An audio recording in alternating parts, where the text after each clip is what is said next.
I love my HBCU. And boy, I love it, love it. I love it, love it. I love my HBCU. And man, I hope my team they won. Yeah. I hope my team they won.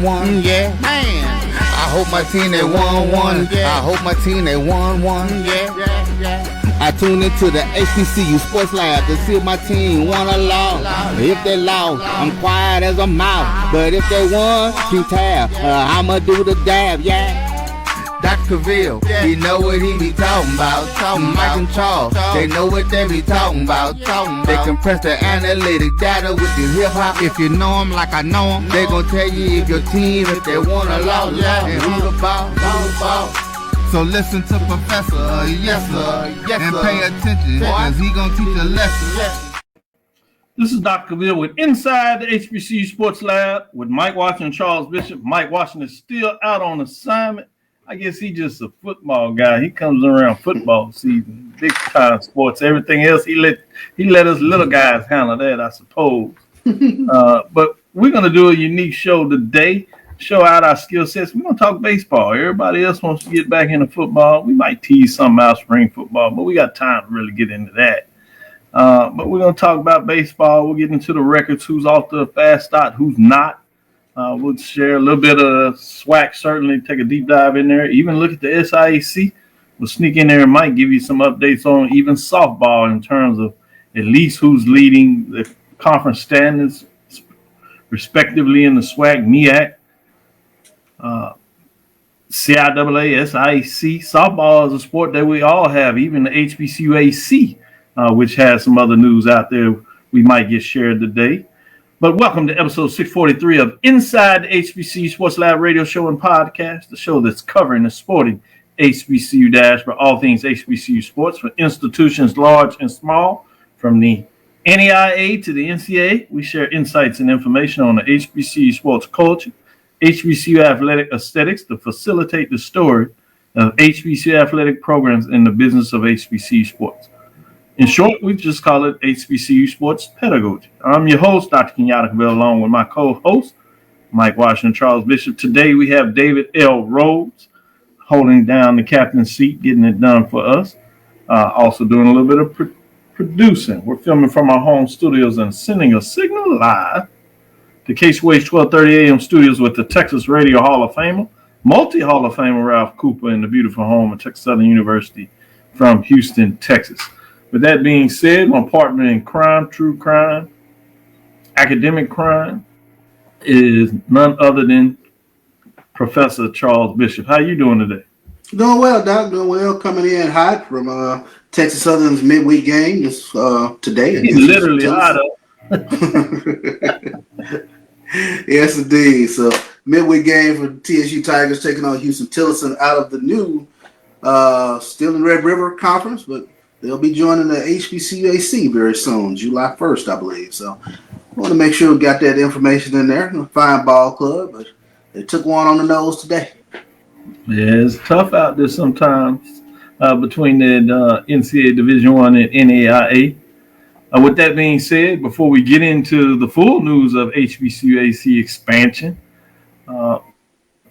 David, how are you doing today?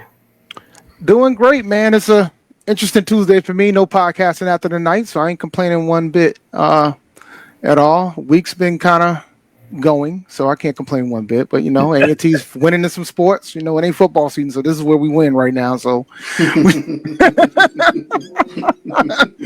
to take it where you can get it right now. Take it where we can get it, my man. Take it where we can get it. I like it. I like the attitude. Hey, sometimes you got to do what you got to do, man. With that being said,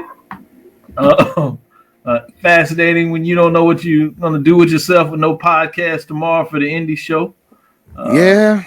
I'm gonna sprinkle some Indian in the news though. I'm really good at that, so I'll sprinkle some in. Yeah, so you make sure you get a little touch of it. I like that mindset. I like that. I'm gonna go back to you, Charles. What's hot on the news with expansion? It's like expansion seems like it's always in the news. Yeah, I know. The HBCU Athletic Conference, they add 2 new members, and this comes from HBCUAC.org. As the HBCUAC becomes only HBC conference to offer a men's soccer championship, the HBCU Athletic Conference proudly announces the addition of Houston Tillotson University and Paul Quinn College as full members effective July 1st, 2025. Both institutions will transition from the Red River Conference, bringing the total membership of the HBCUAC to 15 schools, Doc. This expansion marks a significant step in the conference's ongoing commitment to fostering competitive excellence and providing increased championship opportunities for its student athletes. So this is a message from Dr. Kiki Baker-Barnes. We are thrilled to welcome Houston Tillotson University and Paul Quinn College to the HBCU Athletic Conference. Both institutions bring a rich tradition of athletic and academic excellence, and their addition strengthens our conference's mission to elevate HBCU athletics while creating more opportunities for student athletes to compete at the highest level. So congratulations to Paul Quinn and Houston Tillotson. Moving on to HBCUAC. I heard this is how sometimes long these things take out. And I was asked confidentially not to speak on it at that time because, needed to get some stuff done and see what that looks like. But I heard literally like 2 years ago that both Paul Quinn and Houston Tillotson would be coming to the HBCAC. And so I heard some rumbling at the SWAC tournament. Boy, a lot of back news. There's a lot of stuff going on. So, yeah, and it's amazing because it's not always just SWAC. So when I heard this, I was like, oh, okay. I was wondering, I guess is it really going to get done and come up again? And a couple of weeks later, we get the official announcement. So I did get to call Dr. Kiki Baker-Barnes and tell her about the great work she's doing, continue to build the HBCUAC. She's excited, obviously, as you would be to get this announcement. It's going to be interesting to see scheduling. Now you can go into pods.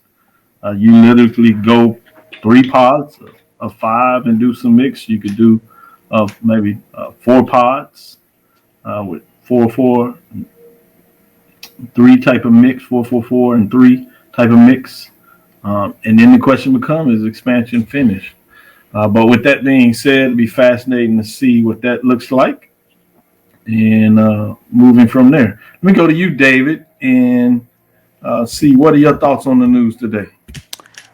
I want to give a shout out. I said I'm going to sprinkle my indies in. The Aggies got 3 weekly awards in track and field. So shout out to Juliet Nilso from a graduate student. She got the Women's Field Athlete of the Week. She was in the shot put. She threw it 16.42 meters, which is good enough for 16th in the nation and first in the conference in the CAA. And Jason Holmes, who's pretty much been an All-American all season, won Track Athlete of the Week this week. He ran a 13.57 that put him 6th in the nations in the 110 hurdles. And Brandon Hodges, who's also a thrower, he also throws in the shot put. He threw 17.82 meters, 48th in the nation, first in the conference. So shout out to those 3 men and women on their awards this week. Big time. It is still track season, outdoor track season, and field. So folks getting it done in the mix there. So fascinating to see what that looks like. Charles, any other news that you want to talk about? Yeah, Diamond Johnson. She earns a spot in the Lilly Women's College All-Star Game. The Norfolk State women's basketball graduate Diamond Johnson will participate in the 2025 Lilly Women's College All-Star Game on April 5th. In Tampa, Florida. The game will take place at Hillsborough Community College at 3 p.m. and it'll be televised live on ESPN2. So I wanted to give a shout out to Diamond Johnson. It says Lilly Women's College All-Star Game will provide 20 of the country's brightest stars one final opportunity to represent their programs and be recognized against the backdrop of the sports championship weekend. So congratulations to Diamond Johnson for being recognized in the All-Star Game. Congratulations to Diamond Johnson. You're talking about a spectacular career, certainly a great season that she's getting done this year. So well deserved of that accolade. Let me go back to you, David, and see if there's any other additional news that you want to put out there in the ether. Since we're talking about Norfolk State, and we're not going to get too much football discussions in today, they announced the schedule today. And I think they did a phenomenal job announcing their schedule today. I watched the video. But one thing about their schedule, Doc, South Carolina State is their homecoming game, which is South Carolina State? Yeah. So, yeah, that's scheduled for October 25th. They're going to open up the season against Townsend on Thursday, August 28th in Norfolk. It'll be the third consecutive season that Norfolk and Townsend have squared off, with the Spartans coming out victorious in 2023 and the Tigers returning the favor in 2024. The Battle of the States is going to be Saturday, September 6th against Virginia State. 28-23, Norfolk won that game last year. And their first road game is going to be against Rutgers on the road, which is an FBS opponent, on September 20th. And then they got to head up to Wagner on September 27th. And the Battle of the Bay, Norfolk State and Hampton, scheduled for October 4th at Hampton. And they closed the non-conference stretch against Wofford. And they closed their season against Howard, their other rival, on November 22nd. He said the other rival. Look, man, Norfolk got a lot of rivals, man. Yeah, it's one of the few teams in the MEAC that has multiple rivals that you see in the SWAC, with teams such as Jackson State and Southern, to name a few, even Grambling I would add as well. But fascinating when you talk about that. I'm curious, have you paid attention to Norfolk State's homecoming? Is it usually that late? I'm not sure. I need to go to some more homecomings outside of my own. I gotta go do some more exploration. I went to Alabama State's last year. I had a blast. So I gotta do some more exploring. You ever been to Jackson State's homecoming? I have not been to Jackson State's homecoming. You need to make a pilgrimage. A pilgrimage. I'm looking at Boombox Classic, man. I'm being honest, man. I want to try to fit it in this year. Yeah. Baton Rouge is it'll be in Baton Rouge this year, but that's one to get to. Yeah, I gotta. That might make the list. I gotta find babysitters. I gotta get the babysitters going, because the previous 2 weeks I'm actually gonna be in North Carolina for Hampton and the school down the road play back to back. So I'm gonna do a 10-day trip down there. And hit both of those down. Go visit the parents in between, and go to a couple football games in there. So. And I'm trying to get down there for the John Merritt Classic too, down in Nashville. But hopefully I will be moving my daughter in for college. So hopefully we can get that slid a little earlier so I can keep my Nashville trip, because I love going to Nashville. So I like that. You planning your stuff out. You have a great football season in terms of home and getting some mixing of other HBCUs and seeing maybe a homecoming here or there. Certainly some big games. Charles, they crack me up with that North Carolina Central, North Carolina A&T, or North Carolina A&T, North Carolina Central. I don't like it. Which one you say it Zag Eagle, man. Do not let Josh fool you around here, okay? Zag Eagle. All right. So I'm fascinated with that. I'm used to Prairie View, Texas Southern. It's one format. Obviously, the ones in the SWAC: Alabama State, Alabama A&M, Jackson State Alcorn, Southern Grambling, Jackson State Southern. And I've seen those at different levels, different flavor and how they go after each other in some of those cases. But I don't think I've quite got to the point where you've seen folks say the school down the other, school up the road. I'd say that's a little different. Before we close this first segment and take our first break, get into some baseball talk, I did be remiss if I didn't talk about championships. Alabama State men's tennis defeats Southern to claim regular season title. So Alabama State men's tennis capped off a 3-0 weekend at the SWAC Tennis Pod 2 with a 4-0 win over Southern University on Sunday morning. The win over Southern clinched the 2025 SWAC men's tennis regular season title for Alabama State.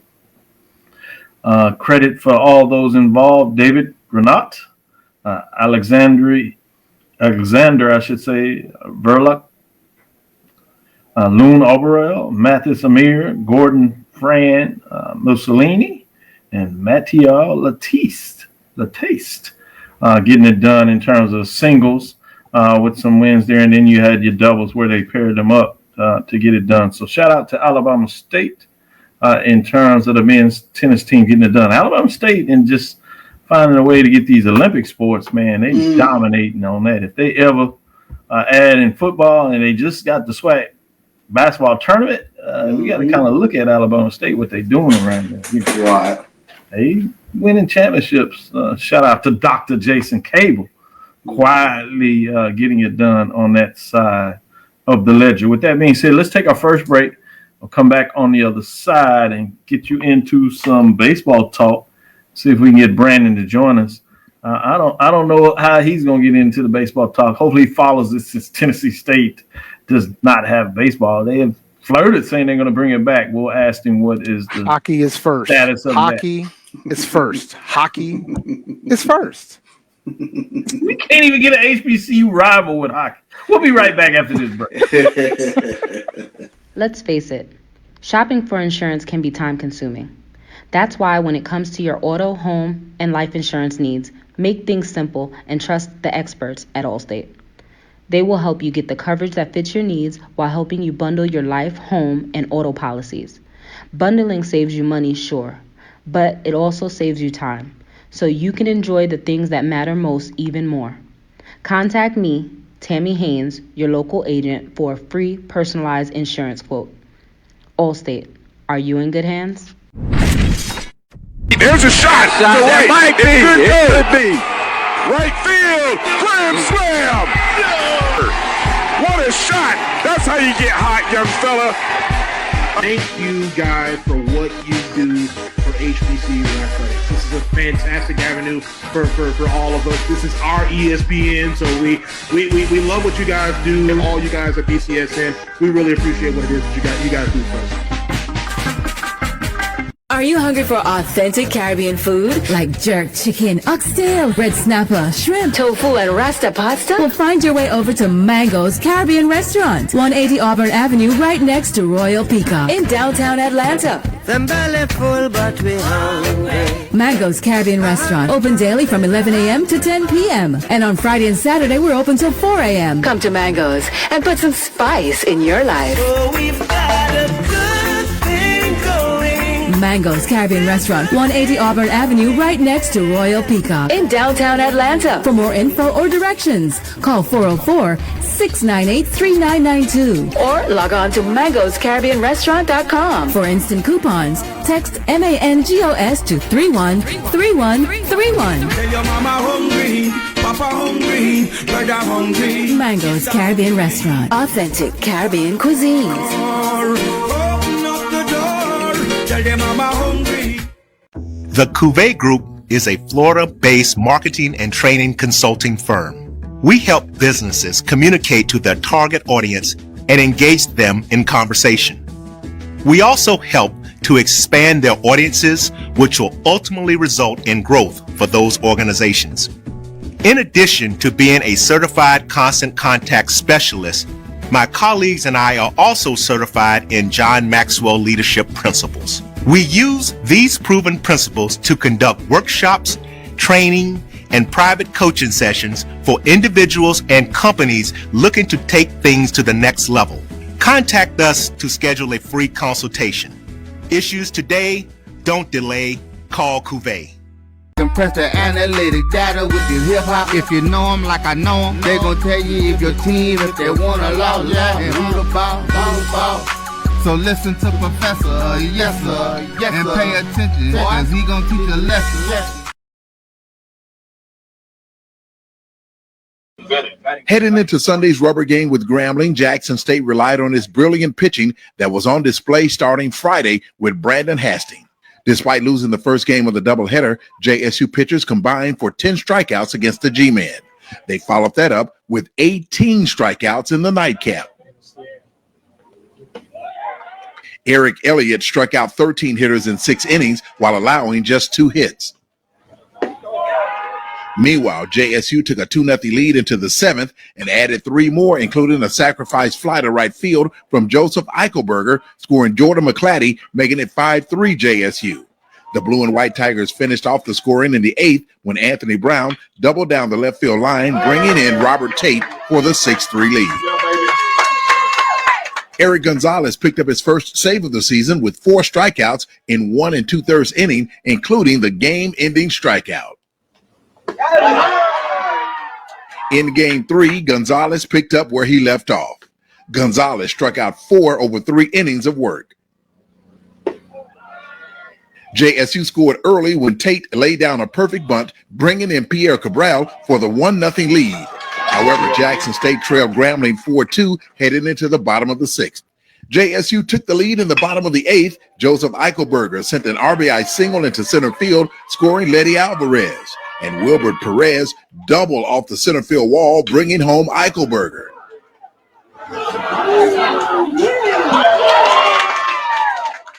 JSU pitchers struck out 39 batters in the 3-game series, and Jackson State takes 2 out of 3 from the G-men with Sunday's 6-4 win. Well, we needed to win a series. We had been, on the cuffs of doing it, the past 2 weekends, and just trying to get these guys to play right and do some things with something on the line.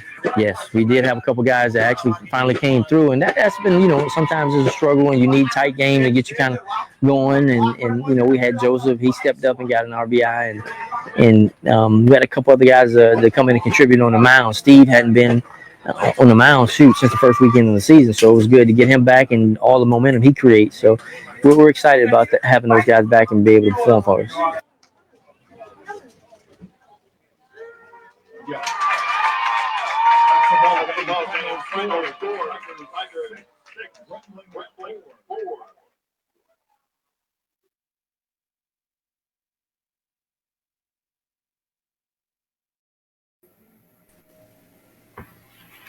Big series win for Jackson State over Grambling, taking 2 out of 3.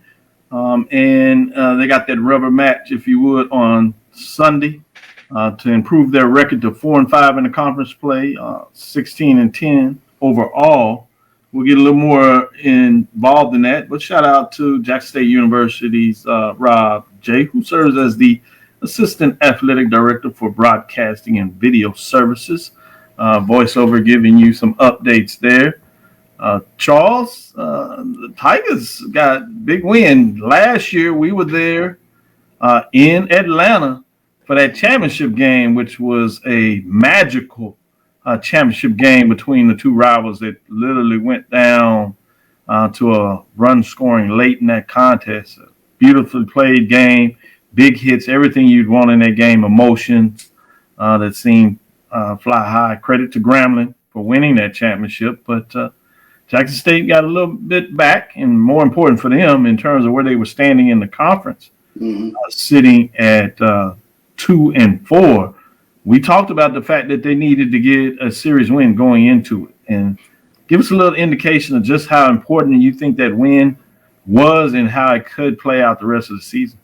That was huge. I mean, you're talking about a team that really can hit the ball when you're talking about Grambling. I think right now they're a little bit down in the statistics as far as overall hitting, but Jackson State is a good ball club that surprisingly it kind of started out 2-4 thus far in conference play, but they needed a series like that against the previous SWAC champions. Like you said, going into that series 2-4 and was able to take the series from Grambling, and we'll see if they can kind of springboard them. But I think the thing that jumped out for me is the pitching in the series. That's something we kind of talked about going into this past weekend. And even looking at the statistics today, there are 45 players in the conference batting above 300 right now. Early part of the season, I mean, the hitting is just whooping the pitching. There are a lot of great hitters in this conference, but Jackson State's pitching got a bit of a measure of revenge this past weekend in terms of number of strikeouts and just being able to hold a tough Grambling offense down. Yeah, good information when you talk about that. I'm going to share and get everybody's perspective after we kind of talk about the conference standings, some matchups that took place this weekend that we were looking forward to. That was one of them. But with that being said, I heard you had somebody give you a homework assignment or provide you some homework to talk about what we were used to seeing East versus West, particularly became really a big, interesting topic with the expansion of Bethune-Cookman and FAMU. We were one of the first groups out there while a lot of folks were getting excited about football, rightfully so. We talked about what this could do to baseball in this conference, and it certainly had taken it up a notch in terms of what was the Eastern Division versus the Western Division. Obviously, they play a full conference slate, and they're no longer in divisions in baseball. Still in softball, you see that.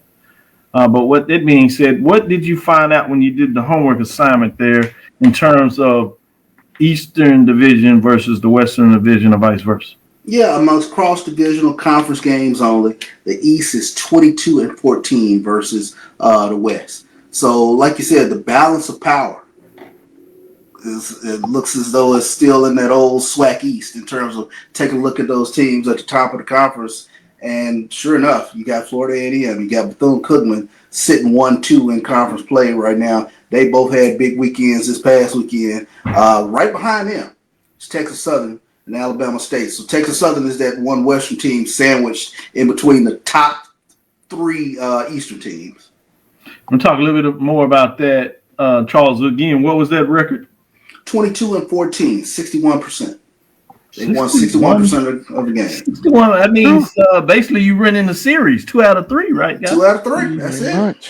Essentially, right underneath that for those that are truly into mathematics. I don't want to throw you off with my math being a little bit under the percentage, but I said close. With that being said, I'm going to go to you, Dave, and get your thoughts a little bit about SWAC baseball in terms of the top teams. FAMU. Remember your days in terms of the MEAC, that became a pretty big rival, not just in terms of what was taking place on the football side of things, but particularly in baseball late when FAMU started rebuilding the program. North Carolina A&T started coming on strong. Bethune-Cookman has always been there. They sit in second at 7-2 behind FAMU. That's 8-1. They're tied with Texas Southern at 7-2. Alabama State had a big series against Pine Bluff. They sit at 6-3. Grambling State, after losing 2 out of 3 we just talked about, fell to 6-3. Jackson State sits there at 4-5. Mississippi Valley sits at 4-5, probably surprising a lot of folks. And Prairie View, that was sitting at 4-2, got swept by FAMU going to Tallahassee. They've dropping all the way from being in the top 4.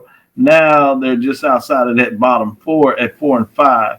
Southern is probably the surprise on the opposite side in terms of where they are sitting at the bottom 4 at 3-6. Arkansas Pine Bluff at 3-6. Alabama A&M at 2-7. Alcorn State has not got a conference victory as of yet, so they sit at 0-9. That includes being swept by Mississippi Valley State in that rivalry tilt this past weekend. So, David, what are your thoughts in terms of the baseball, this new format? Any thoughts thus far? I will say that, like, the Florida schools has always been consistently good when they were in the MEAC. A&T did a pretty good job on their way out the door before they left, just like Florida and Bethune did when it came to winning the conference there. But Florida A&M, Bethune-Cookman has always been terrors. And so I'm not shocked they're at the top of the standings right now in the SWAC from that standpoint.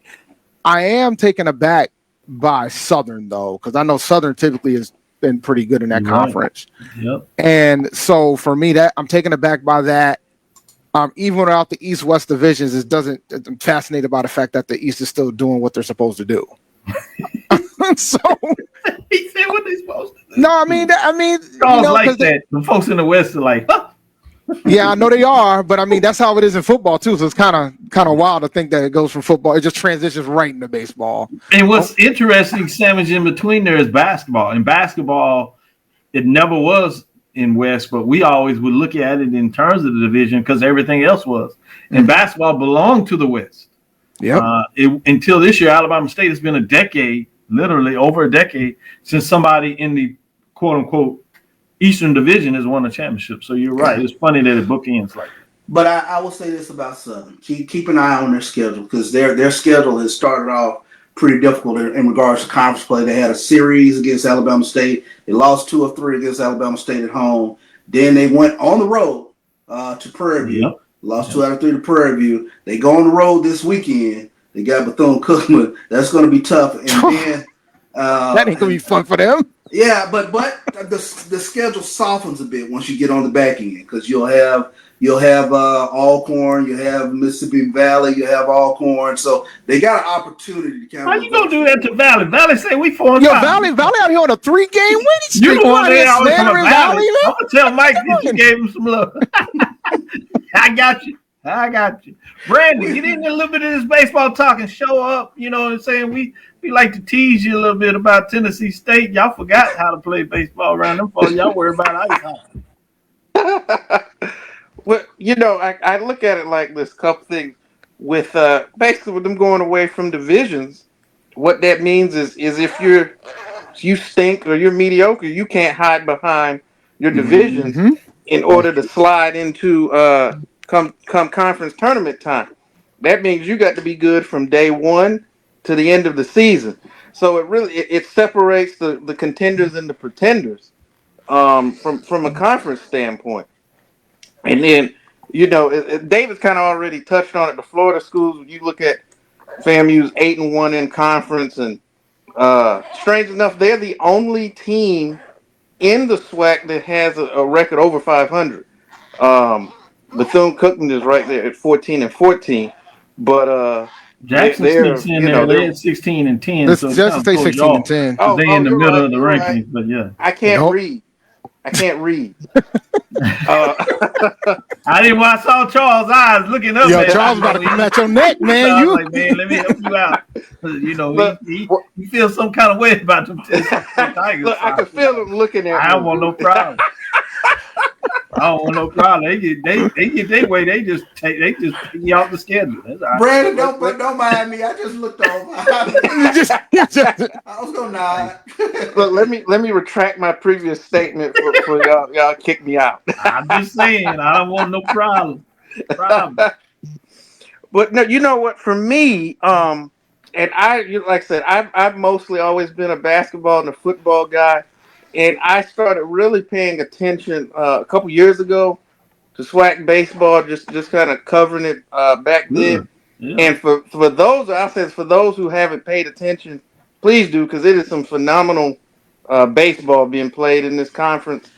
And for me, I think one of the things that I like about it is, and this is a complaint that I hear about some of my people who watch Major League Baseball, the strategies that you used to see, the shifting of fielders, sacrificing to move runners, walking, and all of those things that you used to see. You see that in every game. If we want to walk this guy or whatever, and it really, for me, it made it more intriguing. It made it more enjoyable to watch. So, if you haven't checked out any baseball of the Southwestern Athletic Conference, please do. I can assure you will enjoy it. Oh, you're gonna have to play some defense. You're gonna have to play some defense. They're going to play some small ball. Right. You got to have, they're going to put some speed on them bases. So you better be able to, you're talking about going first to third. You see that quite regularly. So you better have some fielders to be able to play or stretching that second to home. It's fascinating to see if somebody can steal an RBI to help a batter out. But with that being said, I did, on the serious side, there was some talk about Tennessee State. Obviously, this was before some of the most recent news financially is discussed. But have you heard any update about them still looking at baseball coming back? I heard some rumblings about it, but with everything that's going on, I think right now they got some kind of bigger fish to fry. That's fair. And, I think the focus more or less, obviously, is on football, but then, on the hockey program and trying to get that off and running. I'm sure y'all talked about with the donation that Benjamin Crump just made to the program. So they're in full fundraising mode, trying to get the financial resources that they need as they look to kind of do that. But yeah, I heard about baseball. I heard about a couple years ago potentially bringing swimming back as well. So we'll see if that starts to happen. And we only have one swimming program out there now, which is Howard University. Yep. Before then, we had 3 A&T. That's why David's kind of shaking his head. FAMU were the last 3 at the Division I level. And obviously, back in the day, you had some great programs: Texas Southern, Texas State. I mean, you had significant history. Prairie with big time programs. And I used to like their names because they would come up kind of like what you see in baseball with the dirt bags or whatever. The Texas Southern Sharks. It's for the swim programs, man. It's a soft spot for me because when we made the move to the CAA, that was like one of the first questions that was asked. Oh wow! Because it was like, hey, they do swimming. That's right. Are you bringing back the swim teams? So that's a good question. It was brought up pretty significantly when we moved to the CAA. Well, why do you think the swimming programs got on the chopping block? Well, I think it boiled down to they wanted to add back golf and tennis, and something had to go. And so that was like the thing that went. So when they brought back tennis and golf, women had to go. There was other options too, and those other options were they had a bigger contingency to make sure that they stayed. I know a lot of folks who also transitioned as they were moving from their rec centers, and some folks were not bringing pools back.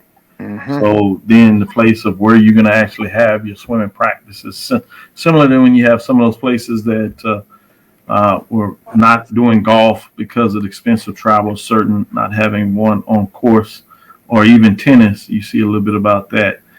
For those programs that were able to kind of maintain those facilities, the cost of rebuilding them is a whole different cost. So you had those things come into play. So that's a great question. Probably something that we need to dig a little deeper in. I always remind Aggies, we don't have a bowling alley on campus, but we do have a swimming pool. Yeah. Yep.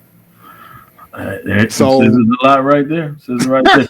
Quickly, Brandon, I'd be remiss if we didn't get a chance to ask you this. We haven't asked you on this show. I'm sure you talked about it on the Indy report. But what are your thoughts on the new football coach? You know, I thought it was a tremendous hire. And I know there was a lot of talk, you know, amongst the rank and file, and even from some people that I talked to within the program on people that they wanted, you know, that were currently on staff. Always the case. Yeah. And even some of the players, from what I've heard, that them getting in the portal, coming back out of the portal was slightly contingent on who got that first seat in terms of the head coaching position. Yep, that's right. But no, I thought it was a great hire. I think his resume speaks for itself. When you look at everywhere he's gone, he's won. And that speaks a lot to me. You know, I don't care if you come from Mars. If you can win, I'll take you. Just don't win week one. That's all I ask. No winning week one. You can win all the other weeks, just not week one. We need a week one win. No, we need it more than anybody else. There's one program that need that win. It's us. But I will say, that was a home run hire for you. Considering the circumstances of when Eddie George left, that was a home run hire. I agree with you 100%. Great point. And I thought you said it volume, and it indicated a lot about those kids getting back out of the portal, to your point. Let's take our second break, come back on the other side. We're still going to talk a little bit more baseball. We're going to shift to D2, look at the SIC. But I got a question before we get into the SIC rankings to get your thoughts in terms of how having baseball programs to fill out your schedule in terms of rivalries and maintaining that excitement, having it from fall football and then being able to close with baseball versus conferences like the MEAC and CIAA, unfortunately, do not have baseball. All of them, unfortunately, have softball. And then when you look at your independents with Hampton and Tennessee State, they don't have baseball. A&T does, so you still have that ability to chase and create rivalries if you have it. Unfortunately, North Carolina Central dropped their baseball program, so you don't necessarily have that rivalry to be able to work with as you have in your other sports. But I want you to think about that and give me your thoughts as we come back after this break. Since 2002, Empowerment Resources, Inc., a nonprofit organization, has empowered more than 1,500 youth and adults in Duval and surrounding counties through its programs Journey into Womanhood, Girls Mentoring, Life Skills for Teens, and Parenting Education Coaching. To get involved with programs, volunteer, or donate, visit www.empowermentresourcesinc.org. Follow us on social media, facebook.com/empowerment.resources and instagram.com/empowermentJAX.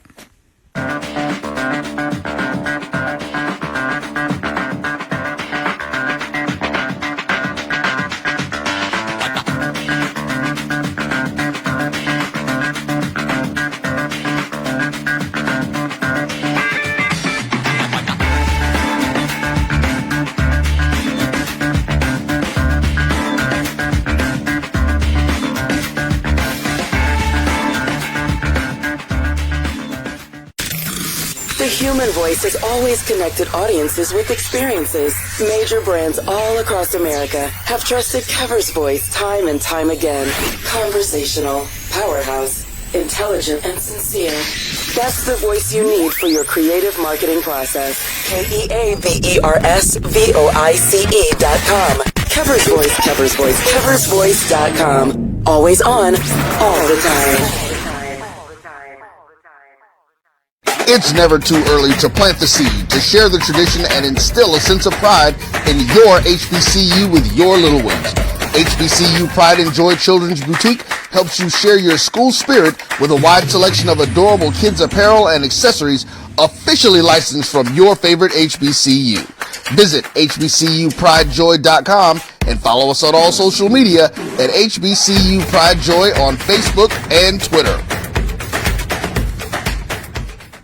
When it comes to professional learning, teachers deserve better. From the leader in online learning, Stride brings you the Stride Professional Development Center, an on-demand library of mobile-friendly courses that gives teachers choice and flexibility, allowing them to learn anytime and anywhere.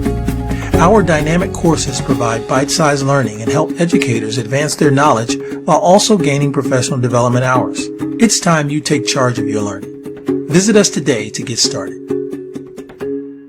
Compress the analytic data with your hip-hop. If you know them like I know them, they gon' tell you if your team, if they wanna love, and who the ball.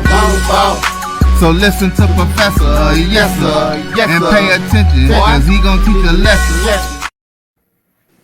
This is Dr. Cavil with Inside the HBCU Sports Lab.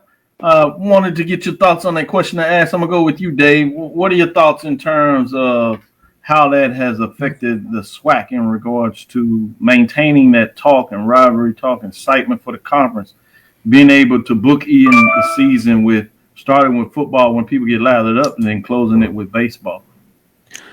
I think the SWAC benefits from the fact that y'all have all your teams. And I think being the SWAC of what it is and the culture of what it is, I think Did you lock the door?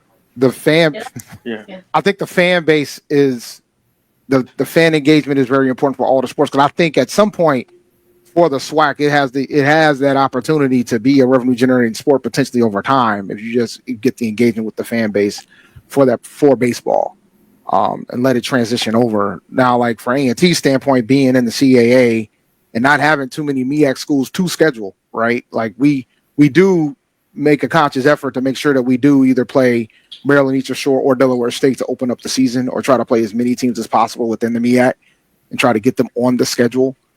Our main rivals do not have baseball, like you mentioned prior, like the school down the road doesn't, South Carolina State doesn't.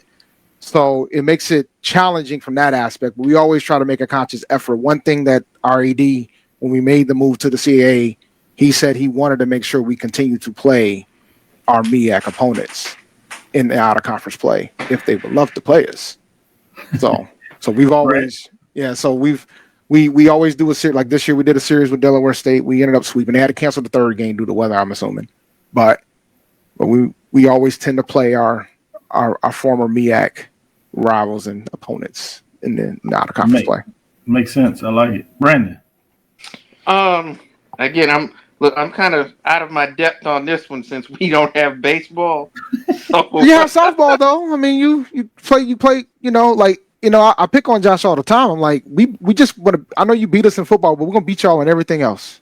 Every single time you play us, we're just gonna beat you. You show up on the track field, we're gonna beat you. Softball, we're gonna beat you.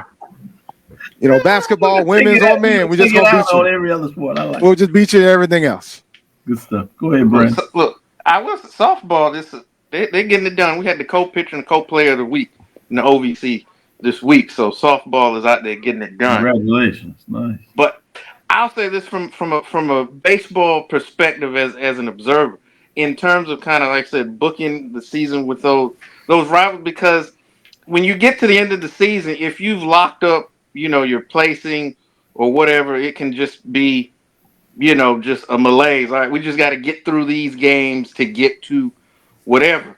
But if you're playing a rival at the end, then that's something you can't sleepwalk your way through. And like Dave touched on, it's going to give those games at the end of the season a little extra and that's going to obviously juice up the players a little more, because whether you could be 0-27, but as long as you beat your rival for that season-ending series, at least you can hang your hat on that going into the off season. And then, in terms of your fans, when, the rival people will come out more for those rivalry type games. So I think from that standpoint of kind of ending your season with that, it still gives everybody something to kind of look forward to, whether you're going to the tournament or whether, after the season, you'll be packing up the bags and the cleats and starting your off-season program. So that's kind of my take on it. One other thing that's fascinating about it too, like when you look at baseball for A&T, they're 4-2 right now in the conference, and like this is a pretty good start for us. We normally are struggling. We'll catch 1 or 2 here and there, but right now we're second in the conference right now. And the thing that's fascinating is that we really want to see us like make the playoffs. Like we haven't made the CAA postseason since we've been in the conference. So like I think that's the first step, right? Like I think only the top 6 teams get in. So that is something to shoot for when you don't have the rivals. But with our baseball program, it's been struggling pretty rough since we've been jumping conferences. So it's good to see that we're actually like on the winning side right now, and hopefully we can continue that throughout conference play. I mean, we got some tough teams coming down the pike, but we'll see. What's kind of the step to get, I guess, to make the next step in the baseball program for A&T? I'll be honest, man, and we've been talking about this for years. It's about the resources. I mean, like we got to get that stadium redone. And shout out to Coach Ben Hall. The running joke I have is that he's the safest coach at A&T. He's been able to pull off some of the talent that he brings. Like Tyler Smith just won Rookie of the Week in the CAA. Yep. Like some of the talent that he brings in. Yeah, that's true. They are phenomenal baseball players, phenomenal hitters, able to get players drafted every year. So he does a phenomenal job when it comes to getting talent in there. Phenomenal job. We just got to start stringing up some wins and start getting some victories from that standpoint. But I think the big thing for us is resources. Once they redo stadium, once they redo the war, I think a lot of things will change. But they're in the process of redoing that, and it's been taking time and years, and it's been a challenge when it comes to getting things done with the state. Charles, I wanted to get your thoughts on this in regards to that. We talk about fan engagement in our research, and we talked about thinking about asking a question on that, and that's where it's come up for me. I've looked at this over the years, just anecdotally. So I'm fascinated to see your thoughts in regards to how this plays out. I think SIEC has the benefit of having baseball, full slate of teams that maintains those rivalries and maintains, more importantly, fan engagement. Obviously, with as much as we follow the SWAC, we've seen that. And you've seen the rivalries, and you have, like David says, not only several teams, you have the whole allotment team. So that means you have those rivalries, whether it's basketball, men's and women's, and they play out. So they can cross over in-state rivalries, Texas Southern Prairie View, obviously Bethune-Cookman, FAMU, public-private in terms of state matchups there. Obviously, you do that for each state. 3 of them in Mississippi. You have the rivalry, Alabama State, Alabama A&M that plays this week. What are your thoughts in terms of how that galvanizes the interest of fans to maintain somewhat of a level of fan engagement throughout a academic athletic year? I think it's huge, and I think the unique thing with baseball is, especially for a lot of SWAC fans, there are a lot of long-time SWAC fans that have been following their respective teams. In a lot of ways, especially when you don't have a minor league team or something that can distract you away from your school during baseball season, these people just sort of grow with the baseball team. So I think I've seen that up close, especially when you start talking about Southern Jackson State. There are fans who can easily reach back into the 70s and can just walk you through who came through with pitching staffs and great batters and things of that nature. So to be able to hold on and maintain that core audience, I think that's huge for SWAC baseball.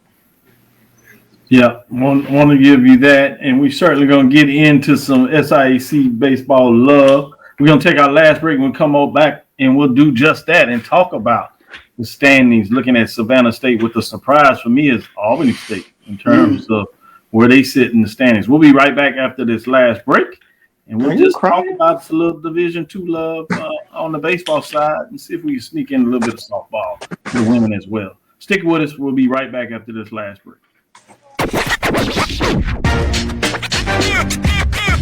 It's like a loop machine. All around town, trying to get down.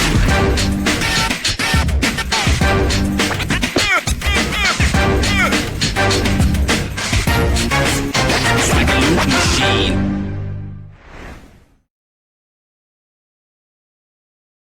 You're looking for the latest information on Southern University sports, the Southwestern Athletic Conference, and HBCU athletics. There's only one place to go. Tune in to the Carlos Brown Show, exclusively on the Black College Sports Network. It's never too early to plant the seed, to share the tradition, and instill a sense of pride in your HBCU with your little ones.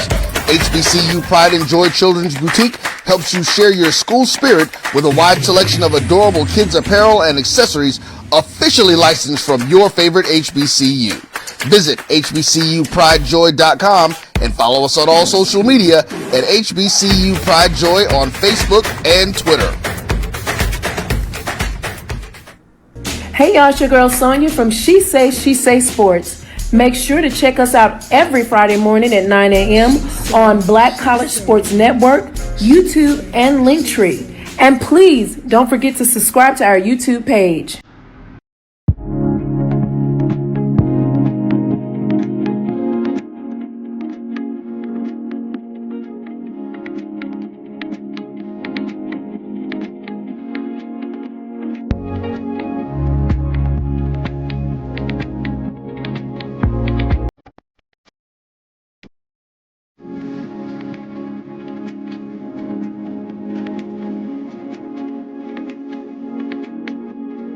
Press the analytic data with your hip hop. If you know them like I know them, they gon' tell you if your team, if they wanna lose, and who the ball.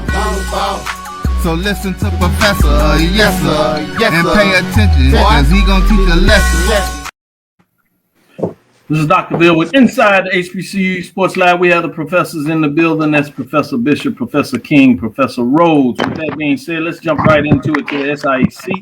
We have Spring Hill sitting at 8-2, really dominating the conference and has a good overall record, 24-9. They swept their last component. They actually have swept 5 of their 7 SIAC teams. But Savannah State was one of those teams that was least able to get a win in their series. They sit at 15-6, 18-9, winning record overall. And Edward Waters down there in Florida at the Division II level, also playing some good baseball. They're 14-7 in the conference race. 21-13. You have Miles, 12-7, and something I hadn't ever really seen before. I guess maybe a cancellation for rain. 17-14-1 overall with the tie there that just threw me off. Benedict sits at 10-9, 13-9. Albany State, the surprise for me after what they've done in the conference. Coach there, they've taken a little step back. It'll be interesting to see can they get things going and what does that mean for tournament play. Where they're usually in that mix, but they sit at just 11-10, 16-17 overall. You do have Lane that is at 500, 9-9, 9-18. Rest of the team's a little bit behind that just because I know AD is listening. I will shout out Clark Atlanta and Morehouse that sit at 9-12. Tuskegee at 13 will close it out with Lemoyne Owing at 6-14 in the conference race in Kentucky State. I did able to scratch off one win, so they sit at 1-19. So, yeah, I got a best what they need about Morehouse because they lead the conference in hitting, and they got 12 more home runs than everybody else in the conference. Yet they 9-12. You got to talk to them pitchers, man. You ain't supposed to got to talk to more than just the pitchers. I thought them fielders too. They got 53 home runs on the season. They hit the cover on the ball, but they can't stop nobody else. They can't pitch. What are y'all thoughts in terms of Albany State struggling this year?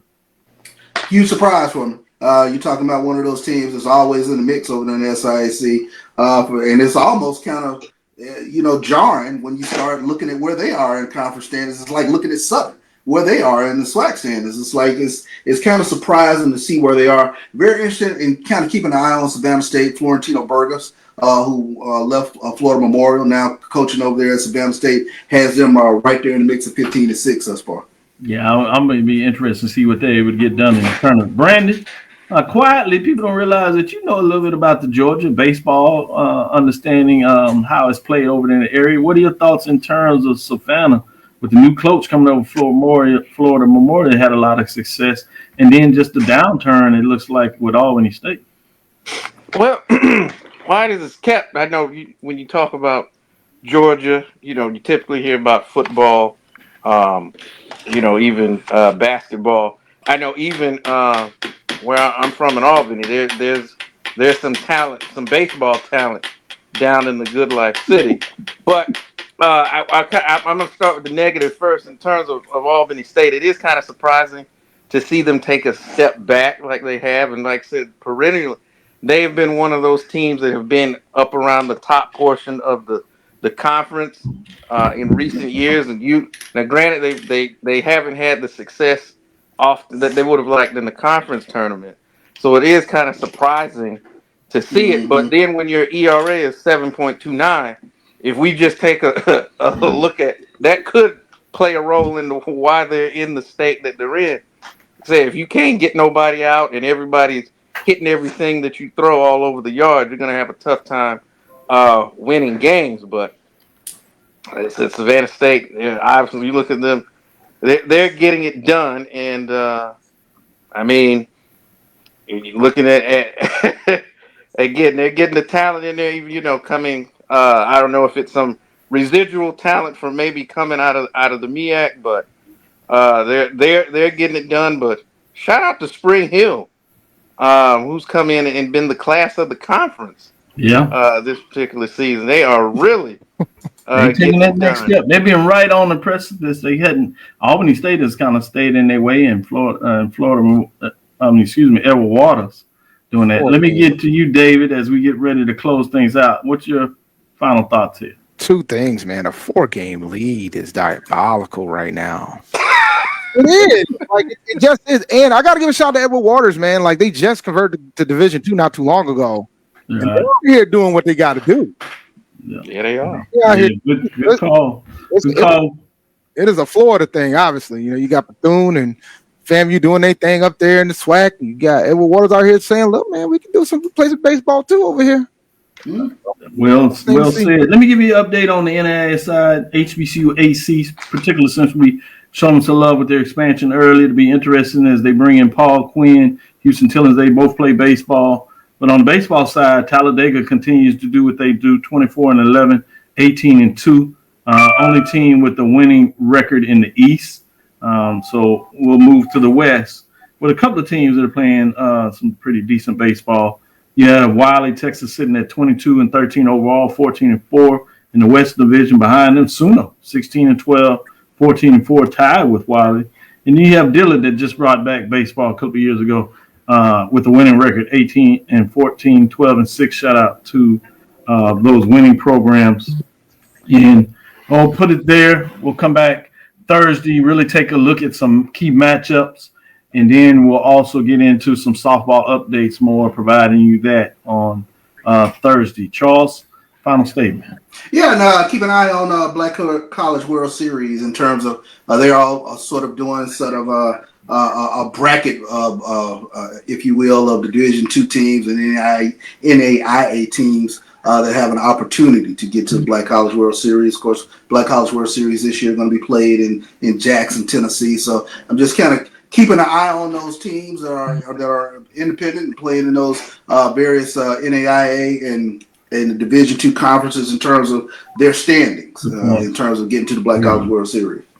I'm really glad you brought that up. It's going to be fascinating to see which one of those teams get a chance to get those bids, play good enough season, and things don't quite go well enough for tournament play where they get the NCAA bid. Then they still have an opportunity for postseason format. I really love the uniqueness of the Black College World Series. As you said, you have your two bracketed divisions. You have your Division II side and your NAIA side, and then the champion out of each side plays each other for overall Black College World Series, as we would call in terms of the mid-major division, as Black College Nines, the Division II. Voting is up, so it'll be interesting to see as the Black College Nines poll rankings will come out. With that being said, we're going to call it a show and say thank you for listening inside the HBCU Sports Lab. Make sure you share our podcast with your friends and colleagues. I am Dr. Kenyatta, the Dean of HBCU Sports, come from inside the lab in the College of HBCU Sports with Mike Watson and Charles Bishop. I told you, give you a deep dive into baseball in terms of what teams look like. Wait until Thursday when we talk about some of these teams leading in terms of ERA, batting average, where we really get into some of the players that are showing out and give them some love. And then we get a chance to get into some of the weekend series to see how this thing starts to churn as we get close to that midway point. It'll be fascinating to see what that looks like in this new format where you have all 10 teams and 12 teams in the standings. Top 8 teams go to Birmingham. Rickwood Park will be fascinating to see how it goes down. The SWAC tournament is always fascinating, particularly when you get towards that championship game and those last games. Man, you have some really good matchups and a lot of energy at the ballpark. With that being said, go ahead, Charles. Shout out to Joe Core, threw a no-hitter this past week for Bethune. So I want to make sure I pointed that out. So kudos to the young man for no-hitting the team. So yes, we got to get that on the record. How you can talk baseball and not throwing a no-hitter? you got to get that. Again, we want to thank you for listening to Dr. Bill's Inside the HBCU Sports Lab with Mike Washington and Charles Bishop. Mike Washington is still out on assignment, so we brought in Brandon King. Showed his little knowledge. Yes, they don't have a baseball team at Tennessee State, but he still knows baseball, particularly black college baseball. Shout out to Brandon, getting you some love there, showing out his talent. And David L. Rose producing and making sure that you get your updates from the independents. In this case, it's just one independent in baseball when you think about it. It's amazing when we only have one Division I private HBCU baseball program out there. That is Bethune-Cookman University. So with that being said, follow me, Dr. Kenyatta. That's Facebook and Instagram, DrKenyattaCavil, Inside the HBCU Sports Lab 1 on Facebook and YouTube. That's Inside the HBCU Sports Lab, I should say. Dream big. Continue to move forward. We will talk with you soon. Charles? Of course. Brandon? Lecture. David? Dismissed. Appreciate y'all.